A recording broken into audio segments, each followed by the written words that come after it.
thank you all so much. Not only for having me and enjoying a lovely dinner this evening, but also to Pip and for yourselves for choosing Together Co.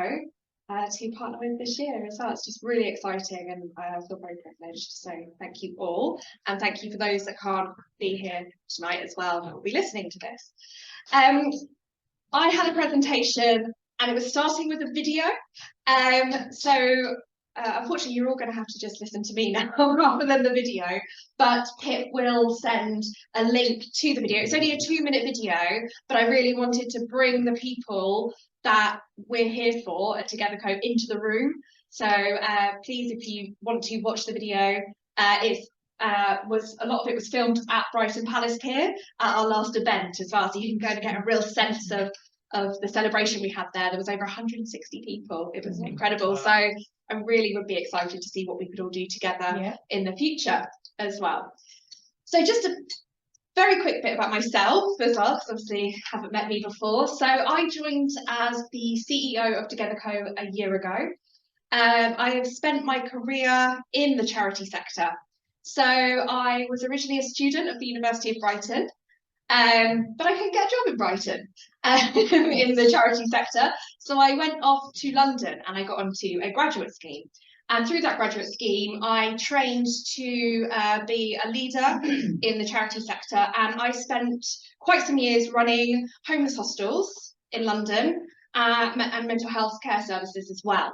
So that taught me a lot about some of the system issues we have in our society, and really got me passionate about always working for an organisation where I really felt connected to a cause.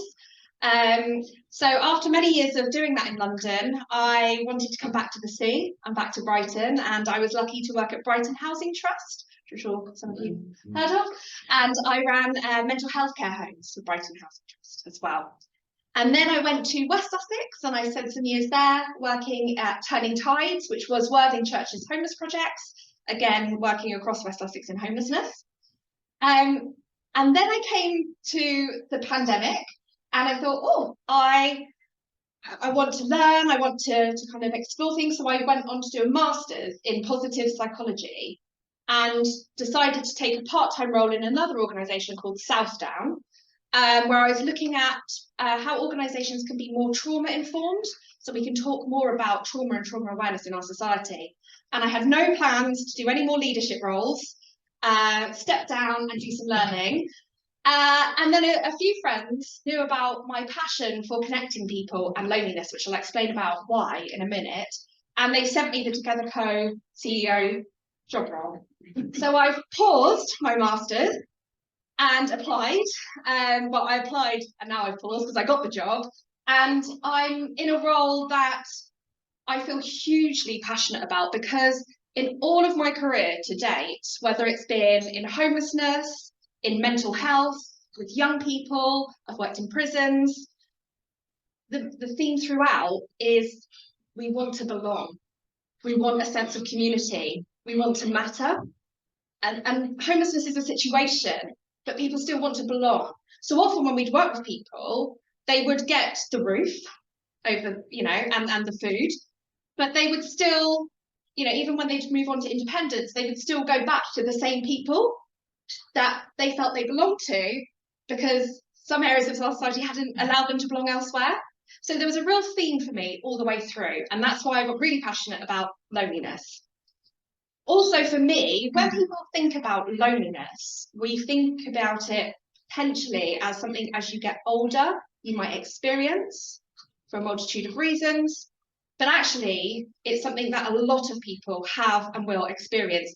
And right now, what we're experiencing at Together Co and nationally is it's increasing significantly in young people. Social media is not social. Absolutely. They are struggling.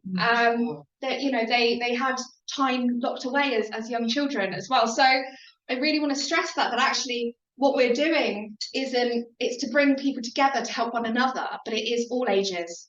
And actually my own journey and passion around loneliness is because in my 20s, when I was in those hostels in London, I was desperately lonely. I was living in London, I didn't know many people. I'd left Brighton, where I had a community through university, but I was at my career. I must move away. I must, go up the ladder. I didn't know anyone. I left a relationship, so it was really on my own. And some weekends I had no one to talk to. So I'd go, I don't know, get my nails done, just to have a conversation with someone. But that's privilege. Yeah, I could go and do that. Some people can't. I appreciate. That led to me having quite a significant decline in my own mental health. And I actually became agoraphobic. So I was running homeless hostels while struggling to get out the house every day. And nowadays I know that was loneliness that caused that. But we still don't talk about that. I think we've done a lot in terms of mental health. We've always spoken about physical health, but we don't talk about social health and the need that people need people. We are social beings. That's at the core of what we need. And so physical, mental, and social health really, really matter. And hence why Together Co wants to wave that flag. And I can see lots of organisations like yourselves do as well, about fellowship, about friendship. When I came into the room today and I heard the updates of your members and the support you're giving to them with flowers in hospital, that's exactly what we're doing as well. So I think this partnership will be really special, kind of joining up together. So just, about the need in terms of loneliness, I've said about my own journey and the significance of it. It really is a public health issue. There is many, many studies that show it has a detrimental impact on our health. There is a famous study, it was over 3,000 pieces of research done, and the outcome was that, loneliness is effectively as bad for you as it's smoking 15 cigarettes a day.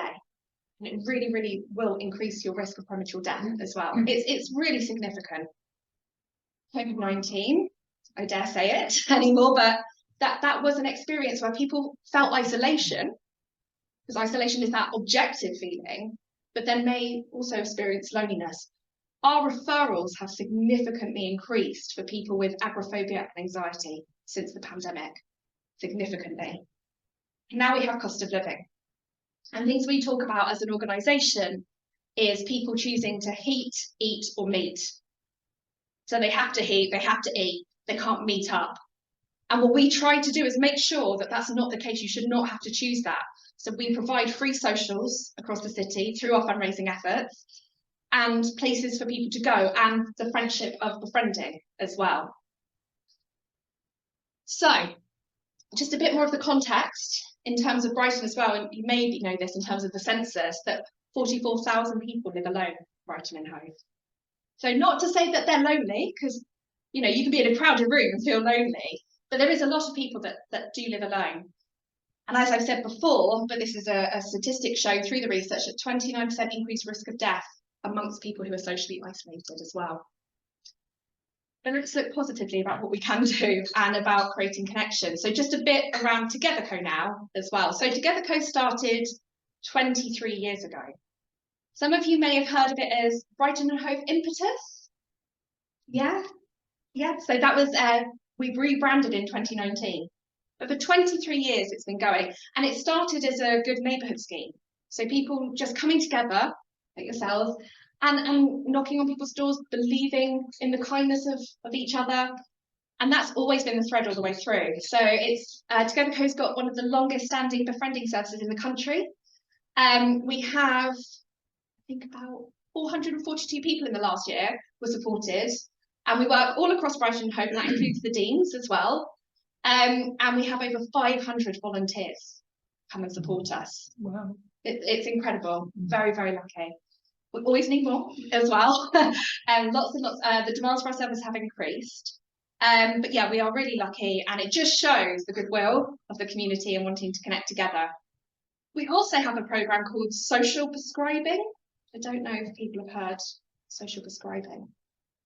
Yes. So it's prescribing the social. So we're out in GP practices in Brighton and Hove, we're in job centres, we're in community centres, and it's what I was talking about earlier. People may present to a place like a GP practice or a job centre for a range of different issues, but one of them could be around their social needs, around navigating really complex housing benefit system, a lot at the moment around how do I get financial help. And we try and alleviate some of that whilst also connecting them to things that they really enjoy. So a community group, a gym, And that's part of our volunteering as well. So as well as befriending, we have connector roles, which we used to call buddies, which is where, you know, you need a bit of support, you need to go somewhere, and that person will do sort of a smaller intervention rather than a long-term friendship to help you go look at those gyms. Or, you know, recently it's been going on the bus or in a taxi for people that are suffering with agoraphobia, just to take those steps together. So yeah, so again, I've said about the 500 volunteers, and it's incredible. It's 17,000 hours that people give us. It's just, yeah, I was so impressed, so impressed. So our impact as well, it's really important. So 81% of people that we support, so we always do evaluation calls and surveys, felt a positive impact on their experience of loneliness. It's not 100%, but 98% reported a positive change in their lives as well, using of service. So it's really important, like, are we actually helping with loneliness and isolation? We're constantly surveying, holding forums, listening, trying to sort of change and look at what we do.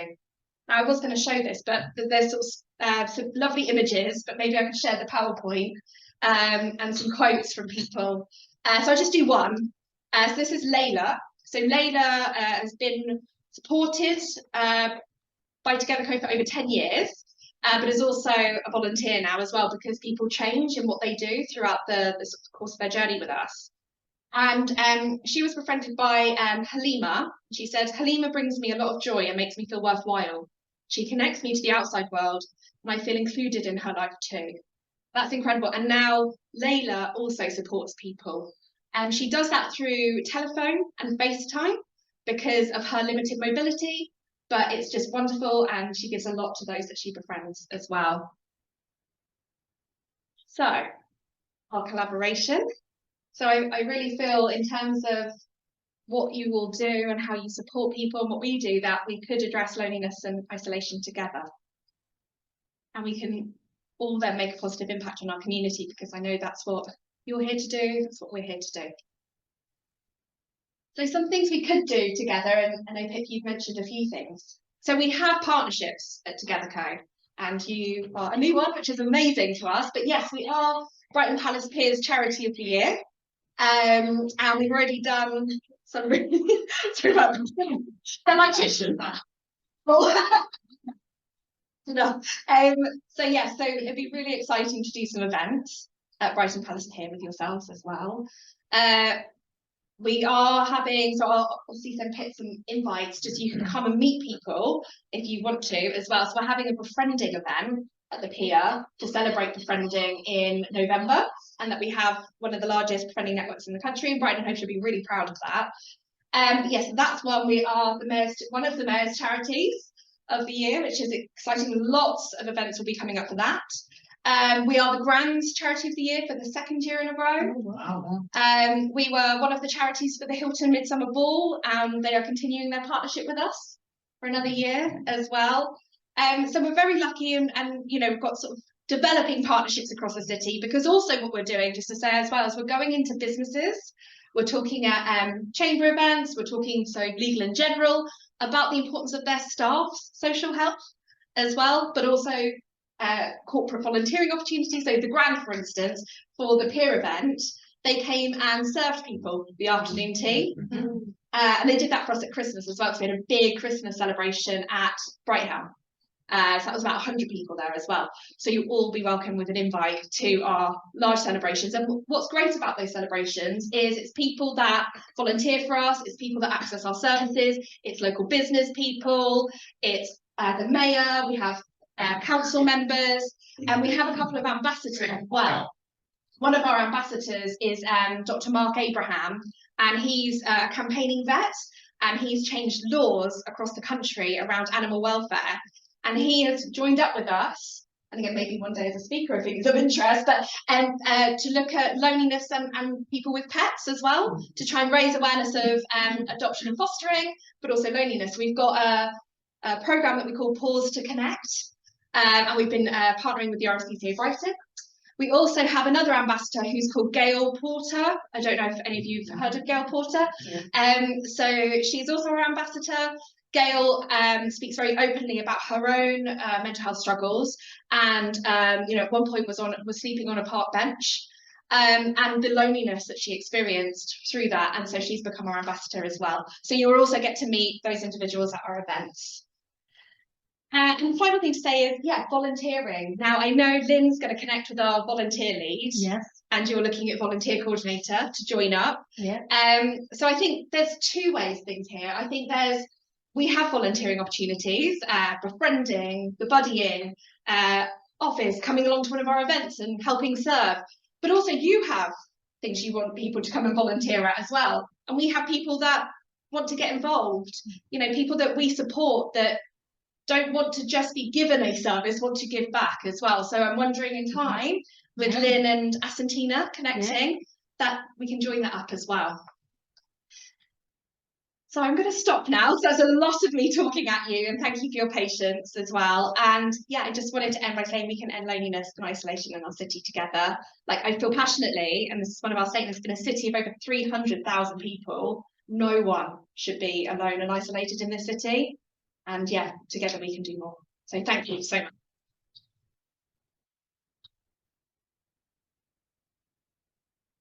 much. Thank you, April. Robert will give a thanks in a minute, but before we get to that, I'm sure there's some questions from the room, starting with Linda. Yes, so thank you, people. That's really interesting, and I've been interested in getting over quite some time. So if you're going to become a befriender, does anyone need training? And how, particularly if you're dealing with people that might have a mental health issue as well. So how much, can someone just come in off the street and do it, or what happens? Thank you. That's a really important question, actually. So there is a process. So if you're interested, you would complete a very simple application form, or just phone us up as well. And then you'll meet with Asantina, who I've been talking about, or one of our team, and talk through around what your interests are, what your availability is. And that's what we first look at, kind of, what do you like? So we want to match people on their interests. You're absolutely right. There will be some individuals that, well, unfortunately, for some individuals, we find it really hard to match them because of the extent of their needs.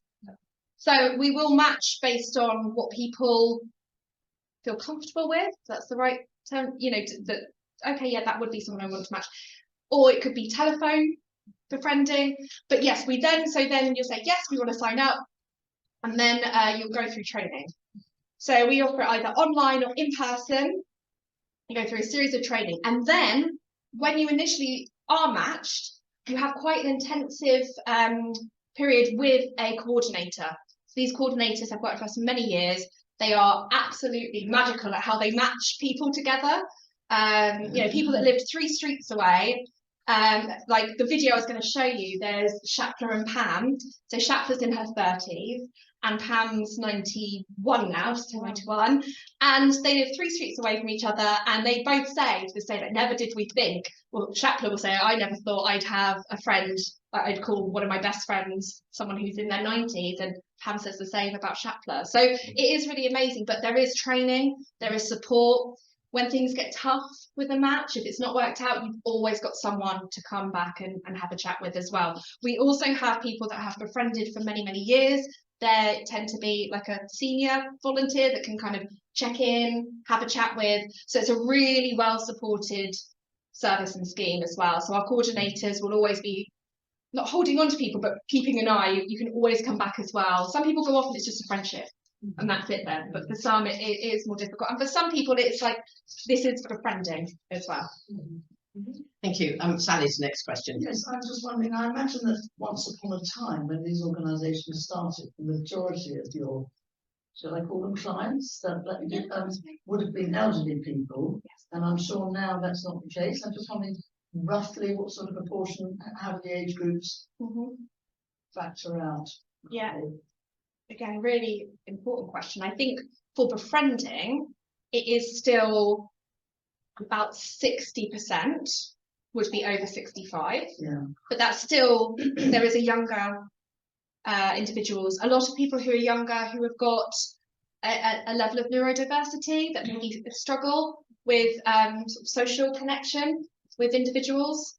In social prescribing, it's all ages.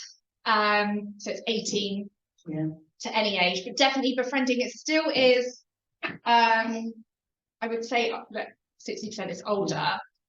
And I'm also really mindful with young people, just all people actually, we're looking at language moving forward, like people want to be befriended as well. Kind of actually, it's just a friendship. It's just matching two people up who live a few streets away from each other because they love the same thing, and kind of getting people to know it's okay to say, actually, I I think need that's something you said to me the other day, was that actually that you work quite hard on matching interests together. They like it, younger people. Super. Yeah.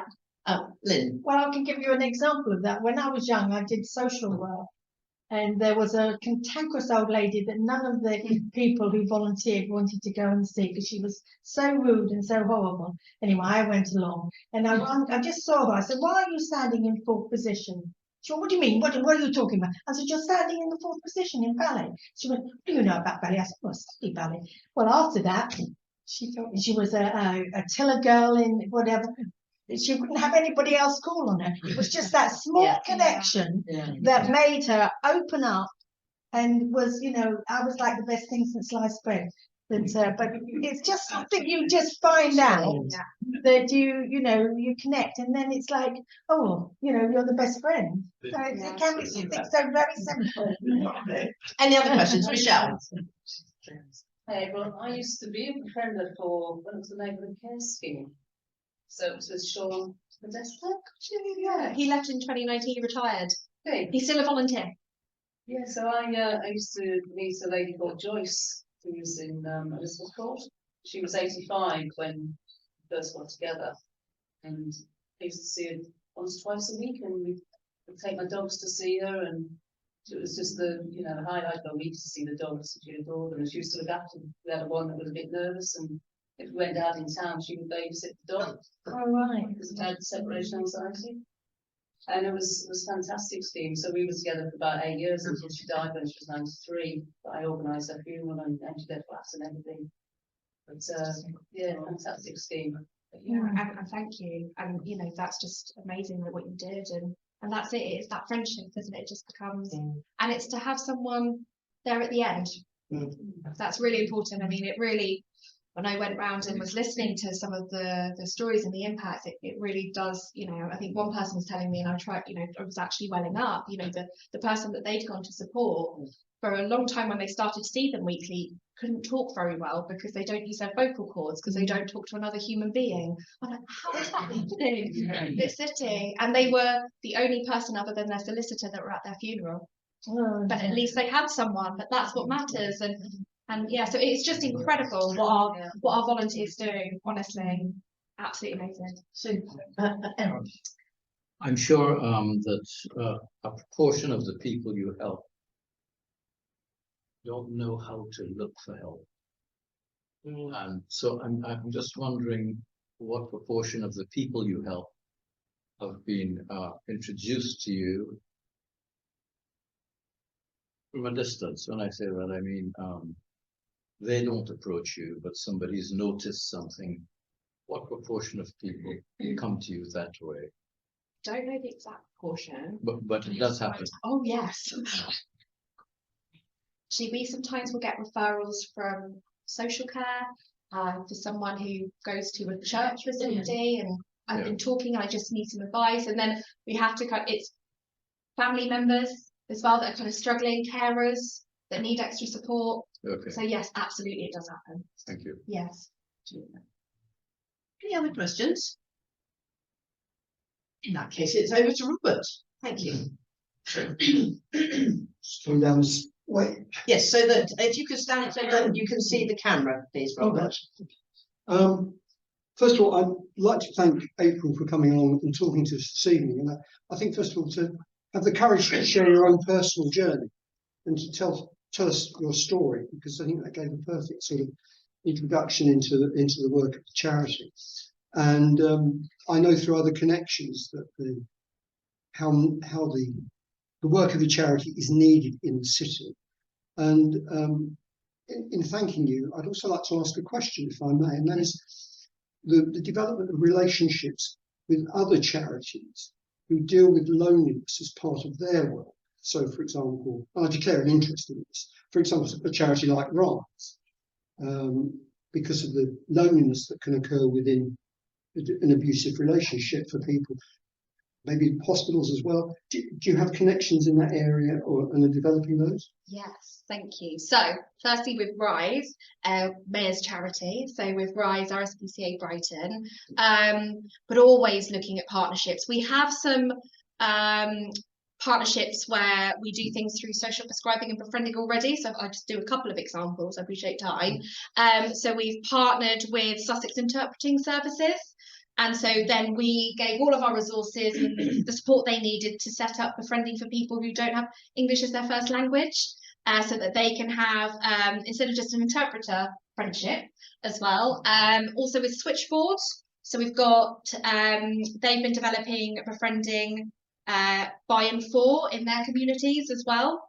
Social prescribing, we've got partnerships with Switchboard again, in terms of, so our social prescribers, it's about having different kinds of social prescribers for different communities. So Switchboard have a translink worker, and we also have Friends, Family and Travellers who have their own version of social prescribing. So any models that we, not ours, but we're learning about, we want to partner with other organisations. We want those conversations, absolutely, with around domestic abuse. We also talked previously around hospitals and hospital district. Any other charity we should be aware of, we should be referring to, we should be partnering with. I was also talking to Robert earlier that there is another very good befriending charity in this city, and we absolutely partner with them, called Time to Talk Befriending. And we're going to be doing joint events together as well, because between both organisations, we still don't work with enough people. We're still, you know, we need more volunteers. So yes, partnership is really important. And I think charities need to partner more and more together. Thank you. Yeah. I think it's just so. Thank you once again. And you can tell. Oh, and you can tell how interested our members were by the number of questions that you've been asked, and that's always a very good sign.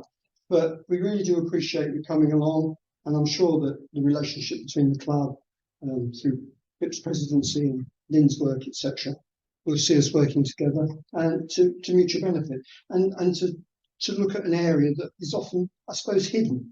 It's not obvious. You know, certain things are obvious where you can go into help, but loneliness isn't an obvious thing that you spot. No. So I think you do tremendous work, and wish you every success. Thank you. Thank you.